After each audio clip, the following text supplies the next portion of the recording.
한국교회의 현 단계를 한번 진단을 해주시고요. 예. 정말 한국교회가 살 길은 무엇인지 예. 얘기를 해주시죠. 저는 성경으로 돌아가야 한다.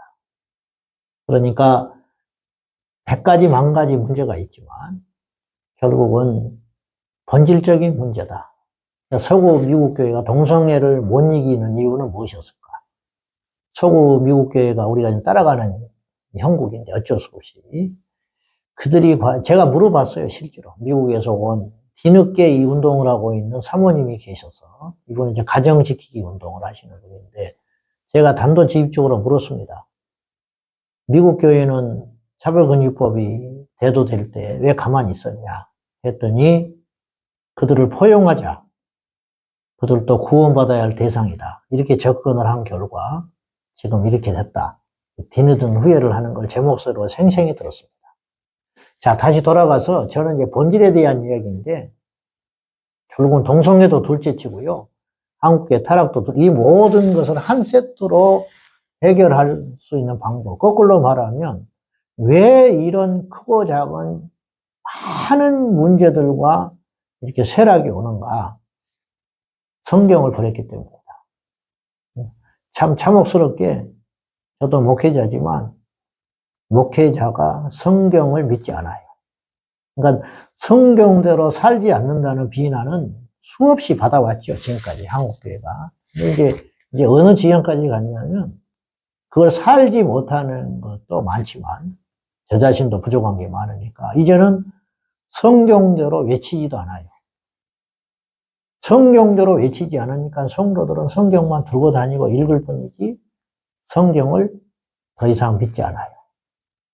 그래서 본질적으로 교회가 이 세상에서 쓸모없는 존재가 되는 거예요. 저는 교회를 하나님 입이라 보거든요. 하나님의 입. 그러면 교회가 할 수 있는 일이 외치는 것인데 복음을 외치지 않는 교회가 이 땅에 무슨 필요가 있겠습니까? 그래서 저는 본질적인 것은 세상에서 버림받았다기보다는 좀 접근 방식이 하나님께서 외면하시면 끝인데 하나님께서 주신 미션을 이 땅의 교회가 하고 있지 않다. 그건 뭐냐면 복음을 전하는 일인데 그 복음이 생명적 복음이 아닌 나이스한 복음으로 좋은 이야기로 변질하는 세월이 길어지기 때문에 결국 교회가 영원히 텅텅 비는 거 아닌가. 그래서 힘이 없고 그러다 보니 악에 대항할 능력을 상실하고 그러다 보니 분별을 못하고 그러니 우왕좌왕하고 그러니 우리끼리 서로 물고 뜯고 그러다 보니 세상에서 질시와 조롱을 받고 있는 이런 악순환이 반복이 되고 있는 이 고리를 끊는 비결은 회개하고 말씀으로 돌아가는 것. 저는 그것이 근본적인 문제라고 봅니다. 예. 네, 회개를 하고 말씀으로 돌아가는 것. 예. 너무나 중요한 말씀이고요. 그렇다면 어떻게 회개를 할 수 있나요? 수많은 분들이 회개가 중요하다고 얘기하고 모든 분들이 동의하는 바잖아요. 그렇죠. 그런데 그럼 우리는 어떻게 회개하고 그 회개의 결과가 어떤 건지 그거를 얘기를 좀 해주시죠. 우리가 굉장히 예수 그리스도를 추상적으로 믿어요. 그러니까 믿음도 추상이고 물론 이제 단어 자체가 그런 추상성을 갖고 있지만은 회개라는 거는 추상적이지 않거든요. 근데 회개의 개념마저 추상적으로 받아들이는 것 같아요. 그리고 행위를 이야기하면 율법적이라고 정죄하는 분위기가 있는데 회개는 세례 요한이 여담강에서 외치는 것처럼 회개에 합당한 열매가 없으면 그건 회개가 아니다. 그래서 눈물 뿌리는 건 회개가 아니고 행동을 바꾸는 것, 행위를 바꾸는 것이 저는 회개의 열매라고 볼 때 지금 우리 한국계 목회자나 성도들이 추상적 회개에 머물러 있다. 그러니까 교회에 와서 울고 기도하고 하는 사람도 많지 않지만 울고 가도 자기 성질도 못 바꿔요. 그리고 직장에 가서 정직하지도 않아요. 그리고 헌혈도 한 번 안 해요. 그러니까 세례요한이 이 땅에 와서 만약 우리를 보고 회개를 촉구해도 회개할 게 많은데 두버럭 갖지 말아라. 군인들은 정한 월급이 급료가 족한 줄 알아라. 세리는 정한 세에는 걷지 말아라. 이게 그들에게는 죽으라는 소리거든요. 오늘 만약에 세리요한이 우리 교회에서 와서 회개를 외친다면 무슨 말을 할까? 술을 끊어라. 직장에 가서 횡령하지 말아라. 남자 집사들 불륜하지 말아라. 목회자들은 돈에 탐하지 말고 지금 받고 있는 급료를 급한 줄 알고 족한 줄 알고 그런 말을 할 것 같아요. 근데 저는 그런 구체적인 행동의 전환, 그것이 저는 회개의 본질이라고 생각합니다. 목사님은 예. 어떻게 목회자가 되셨나요? 개별적인 질문이 있지만 예, 저는 뭘 몰라서 목사가 됐어요.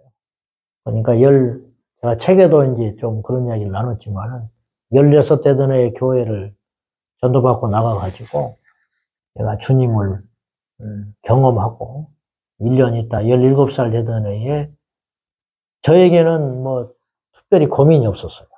무슨 말이냐면 목사가 되는 데에 고민이 없었던 이유는 하나님이 살아계시고 내세에 대한 확신이 생기는 순간에 그러면 목사만큼 가치 있는 일이 있겠냐.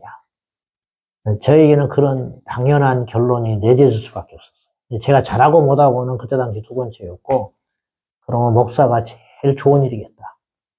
겁 없이, 그래서 목사가 되기로 한 거죠. 네. 그리고 이제 목회자가 된 이후에, 예. 목사님은 어떤 목회를 펼치셨으며, 이 목사님이 담임하시는 제자 방송교회는 어떤 교회입니까?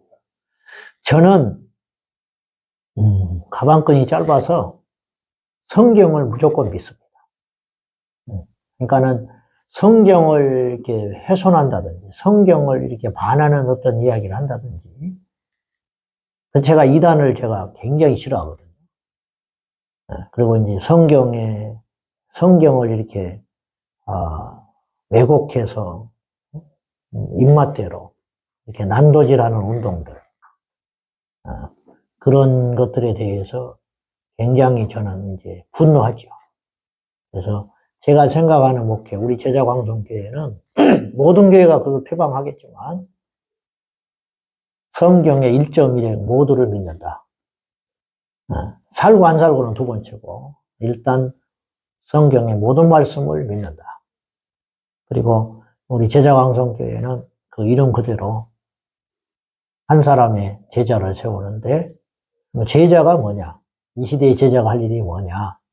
저는 제자가 또 다른 의미로 그리스도의 병사라고 생각합니다.